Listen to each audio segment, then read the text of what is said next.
നമസ്കാരം. എല്ലാ ദിവസവും രാവിലെയുള്ള പ്രീ മാർക്കറ്റ് റിപ്പോർട്ടിലേക്ക് കടക്കാം. നിഫ്റ്റി കഴിഞ്ഞ ഒരു 4 ദിവസമായിട്ട് പോസിറ്റീവായ രീതിയിലാണ് ബിഹേവ് ചെയ്യുന്നത്, റിയാക്ട് ചെയ്യുന്നത്. അതിൻ്റെ റീസെൻ്റ് ലോയിൽ നിന്നൊക്കെ ഏകദേശം ഒരു 1300 പോയിൻറ്റിലധികം നിഫ്റ്റി ഇപ്പോൾ റാലി രേഖപ്പെടുത്തി. എഫ് ഐസിൻ്റെ കാര്യം വളരെ എടുത്തു പറയേണ്ടതാണ്. എഫ് ഐസ് നമുക്കറിയാം 2 ദിവസം മുമ്പ് അവർ ബയേഴ്സായിരുന്നു. അതിനുശേഷം ഒരു ദിവസം സെല്ല് നടത്തി, പിന്നെ വീണ്ടും അവർ ബയേഴ്സായിട്ട് തിരിച്ചെത്തി. ഇന്നലെ എഫ് ഐസ് വിദേശ ധനകാര്യ സ്ഥാപനങ്ങൾ ഇന്ത്യൻ മാർക്കറ്റിൽ 3239 കോടി രൂപയുടെ ബൈ നടത്തിയിട്ടുണ്ട്. അപ്പോൾ ഇത്ര നല്ലൊരു ബൈയിങ് നടത്തിയപ്പോൾ സ്വാഭാവികമായ രീതിയിൽ മാർക്കറ്റിനെ ഏറെ നാളായിട്ട് സപ്പോർട്ട് ചെയ്ത ഡി ഐസ് ഇന്നലെ അതിന് ഈക്വലൻ്റായ രീതിയിൽ പ്രോഫിറ്റ് ബുക്കിംഗ് നടത്തിയിട്ടുണ്ട്. പക്ഷേ എഫ് ഐസ് മാർക്കറ്റിലേക്ക് തിരിച്ചു വന്നു എന്നുള്ളതാണ് വളരെയധികം പ്രത്യേകതകൾ ഉള്ള ഒരു കാര്യം. കൂടാതെ ഇന്ത്യൻ റുപ്പീസ് തുടർച്ചയായ 7 ദിവസമായി ഇന്ത്യൻ റുപ്പീസ് സ്ട്രെങ്തൻ ചെയ്യുകയാണ്. അതുപോലെ തന്നെ US ഡോളർ ഇൻഡെക്സ് ഫോളോ ആവുകയാണ്. ഇത് 2 ഘടകങ്ങളും കൂടി കാരണമാണ് ഇന്ത്യൻ മാർക്കറ്റ് കയറാനായിട്ടുള്ള ഒരു കാരണം. റുപ്പീസിൻ്റെ ഇത്ര നാളും ഡിപ്രീസിയേഷൻ ആയിരുന്നു. ഇപ്പോൾ കഴിഞ്ഞ ഒരു 7 ദിവസം തുടർച്ചയായിട്ട് അപ്രീസിയേഷൻ നടത്തുകയാണ്. ഡോളർ ഇൻഡെക്സും ഫോളോ ആവുകയാണ്. കൂടാതെ ഇന്ത്യയുടെ GDP ഫോർകാസ്റ്റ് എല്ലാം തന്നെ S&P ഗ്ലോബൽ എന്ന് പറയുന്ന റേറ്റിംഗ് ഏജൻസി 6.7 ആയിട്ട് നിലനിർത്തിയിട്ടുണ്ട്. അപ്പോൾ ഏഷ്യയിലെ തന്നെ ഏറ്റവും ഫാസ്റ്റസ്റ്റ് ഗ്രോയിങ് കൺട്രി ആയിട്ട് ഇന്ത്യ മാറുമെന്നുള്ളതാണ് S&P 500 S&P ഗ്ലോബലിൻ്റെ ഒരു അനുമാനം, അല്ലെങ്കിൽ അവരുടെ റിസർച്ച് റിപ്പോർട്ടുകളെല്ലാം തന്നെ പുറത്ത് വന്നിരിക്കുന്നത്. അതും ഇന്ത്യൻ മാർക്കറ്റിന് ഗുണകരമായിട്ടുണ്ട്. എന്നിരുന്നാൽ കൂടിയും ഇന്നലെ US മാർക്കറ്റിൽ അസെഞ്ചർ എന്ന് പറയുന്ന IT കമ്പനിയുടെ റിസൾട്ട് വന്നു. ഇന്ത്യൻ Q4 റിസൾട്ട് ഫലങ്ങൾ നമ്മൾ കാത്തിരിക്കുകയാണ്. അപ്പോൾ നമ്മളുടെ റിസൾട്ടിൻ്റെ ആദ്യം പകുതിയിലും ഉള്ളത് TCSും വിപ്രോയും ഇൻഫോസിസും പോലെയുള്ള IT കമ്പനീസിൻ്റെ റിസൾട്ടാണ് നമുക്ക് വരാനുള്ളത്. അതിനുശേഷമാണ് HDFC ബാങ്ക് പോലെയുള്ള കമ്പനീസിൻ്റെ റിസൾട്ട് വരുന്നത്. അപ്പോൾ ഈ ഒരു നമ്മളുടെ IT കമ്പനീസിൻ്റെ റിസൾട്ട് എന്താകും എന്ന് നമ്മൾ പൊതുവേ വിലയിരുത്താനായിട്ട് നമ്മൾ നോക്കുന്ന ഒരു കാര്യം, അതിനു മുമ്പ് റിസൾട്ട് വരുന്ന US IT കമ്പനിയായിട്ടുള്ള അസെഞ്ചറിൻ്റെ റിസൾട്ട് എങ്ങനെയായിരിക്കും എന്നുള്ളതിൻ്റെ അടിസ്ഥാനത്തിലാണ് ഇന്ത്യൻ IT കമ്പനീസിനെ നമ്മൾ പൊതുവെ വിലയിരുത്തപ്പെടുന്നത്. അപ്പോൾ ആ രീതിയിൽ നോക്കുമ്പോൾ ഇന്നലെ അസെഞ്ചർ റിസൾട്ട് വന്നതിന് ശേഷം 7% ആണ് ഒരു സിംഗിൾ ഡേ കൊണ്ട് ഫോൾ ആയിട്ടുള്ളത്. അതുകൊണ്ട് തന്നെ US മാർക്കറ്റിൽ ലിസ്റ്റ് ചെയ്ത ഇന്ത്യൻ IT കമ്പനിയായിട്ടുള്ള വിപ്രോയും ഇൻഫോസിസും 2.3% വീതം ഫോൾ ആയിട്ടുണ്ട്. അപ്പോൾ IT കമ്പനികൾ ഫോക്കസിൽ വരാനുള്ള സാധ്യതകളുണ്ട്.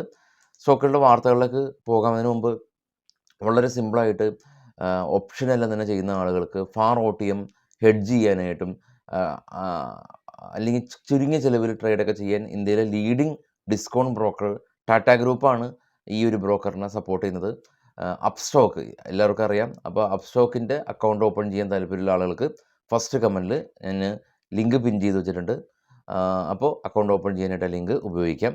സ്റ്റോക്കുകളുടെ വാർത്തകളൊക്കെ വരുമ്പോൾ ബജാജ് ഫിനാൻസ് രാജീവ് ജെയിനെ വൈസ് പ്രസിഡൻ്റായിട്ട് അടുത്ത 3 വർഷത്തേക്ക് നിയമിച്ചു എന്നുള്ള ഒരു ന്യൂസ് ഉണ്ട്. ഇത് വാർത്തകൾ മാത്രമാണ്, ബൈസെൽ റെക്കമെൻഡേഷൻ അല്ല.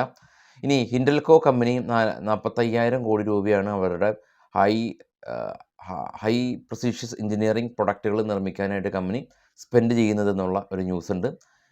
സൊമാറ്റോയുടെ പേര് മാറ്റുന്നതിനെ സംബന്ധിച്ച് എറ്റേണൽ എന്ന പേരിലേക്ക് സൊമാറ്റോ മാറാനായിട്ട് ministry of corporate affairs approval കൊടുത്തു എന്നുള്ള ന്യൂസ് ഉണ്ട്. അശോക് ബിൽഡ്കോൺ കമ്പനി ഇവരുടെ മാനേജിംഗ് ഡയറക്ടറായിട്ട് സതീഷ് പ്രകാശിനെ അടുത്ത 3 വർഷത്തേക്ക് കമ്പനി നിയമിച്ചതായിട്ടുള്ള ന്യൂസ് ഉണ്ട്. CDSL കമ്പനി LIC ആയിട്ട് പുതിയ ബിസിനസ് കോൺട്രാക്റ്റ് സൈൻ ചെയ്തു എന്നുള്ള ന്യൂസ്. ലോയിഡ് മിറ്റൽ കമ്പനി അവരുടെ പുതിയ ഒരു പ്ലാന്റിന് ഗവൺമെൻറ്റിൻ്റെ എൻവയോൺമെൻറ്റൽ ക്ലിയറൻസ് സർട്ടിഫിക്കറ്റ് ലഭിച്ചു എന്നുള്ള ന്യൂസാണ് ലോയിഡ് മിറ്റലിനെ സംബന്ധിച്ചുള്ളത്.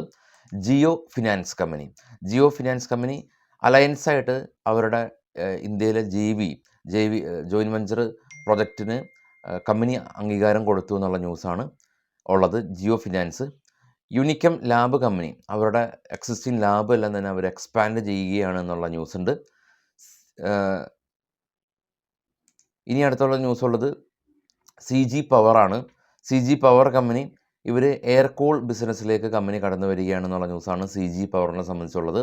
ഹിന്ദുസ്ഥാൻ കൺസ്ട്രക്ഷൻ കമ്പനിക്ക് 2,470 കോടി രൂപയുടെ ഓർഡർ ടാറ്റ പവറിൻ്റെ ഭാഗത്ത് നിന്ന് കമ്പനിക്ക് ലഭിച്ചു.